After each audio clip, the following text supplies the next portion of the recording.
Welcome to the new episode of OI Playschool's Expert Talk series. Come, today let's talk about things that the parents of preschoolers must know.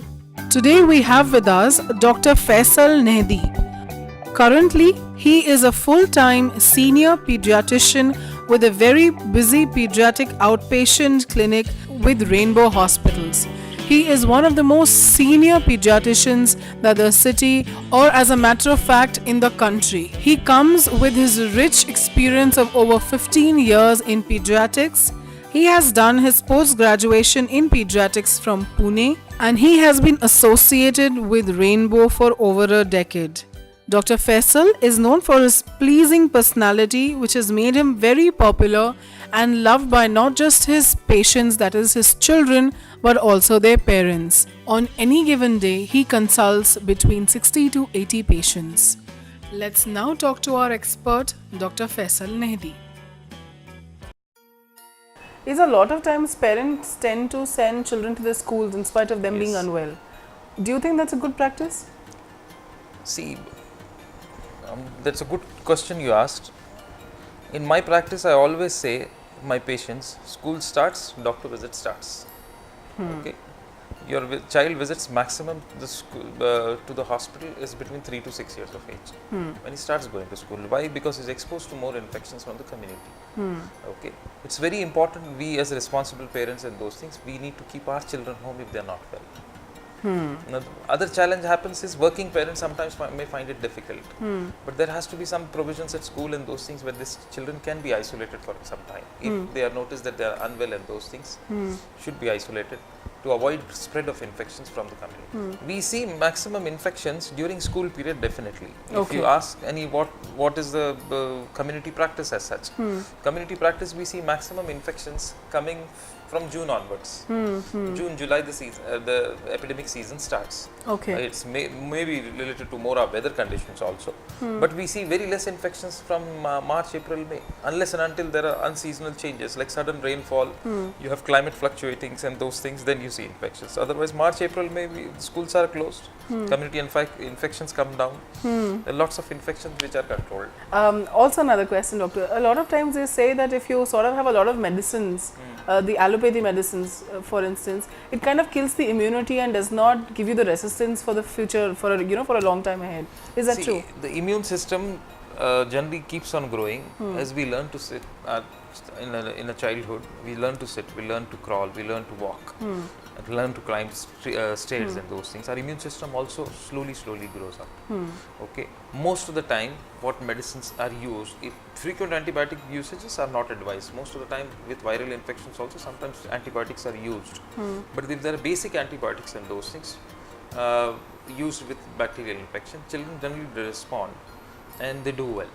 But frequent antibiotic use and those things can, in long term, as such, stronger antibiotics may decrease the body's immune system. Okay. So everything is about balance. About keeping the right balance, right time. Yeah. So until and unless you're not going to overdo it, it's not going to have any side effects. No. Okay. If you have a reason, if the antibiotics are required, if the doctor has a valid reason, yes, you should give the antibiotics and control the infection.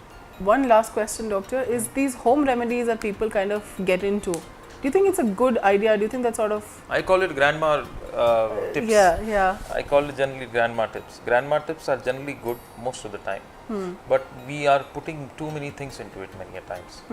Now, there is a myth which goes on right now with even dengue fever that papaya leaves and those things helps. And there are papaya capsules also which some people have made and manufactured and they are circulating in the market, but there is no medical proof or evidence that it is beneficial. Okay. There are simple remedies like if you have a nose block, you take steam inhalation, you put some eucalyptus oil into it. That's kind of a herbal remedy. We welcome it. We don't have any problem with that. It is not harmful for you anyway. Correct. It has no side effect. Yeah, it's no side effect. But anything which you are going to consume as an adult, it's different. As a child, I will be a little bit concerned about it. Okay. So I think the most precautions have to be taken for children who are, say, below the age of 6. Probably let's not experiment with that age group. Try to avoid. Okay, there are some simple remedies for cough and those things, yes, readily acceptable.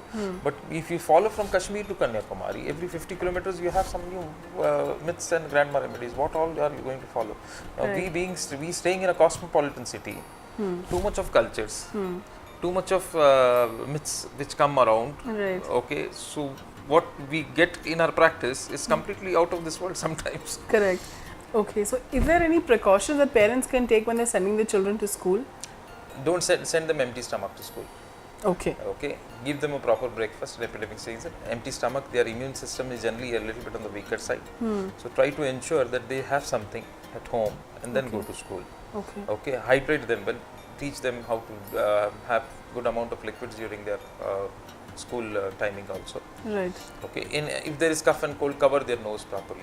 If they don't have, sometimes they don't have a kerchief and those things, and they tend to seen. So some basic manners is just cover with their sleeves and those things. Okay, that's important that time. Okay. Also, doctor, when you're saying cover the nose, do you think they should sort of wear a mask or something? Generally not required. Generally not required wearing a mask and all, unless there is too dusty climate or anything. No masks are required. If there are fluid coughs and colds going on, you have to isolate children who have too much of cough associated with fever. Most of the time we see children with allergic cough also coming to the hospital, but if they are not having fever, they are not going to transmit any disease to anyone.